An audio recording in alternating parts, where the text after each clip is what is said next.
po, I'm Bella po from Bubbly Cafe. So, we're the first sparkling beverage cafe in the Philippines and the world. As a young business owner po, it is really a big opportunity for us po, lalo na po na nagsastart pa lang po kami na yung brand po namin is makilala po.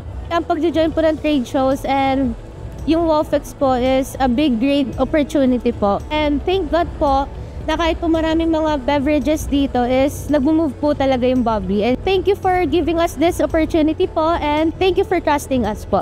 Please follow us on our social medias, TikTok, Instagram, and Facebook po at Bubbly Cafe.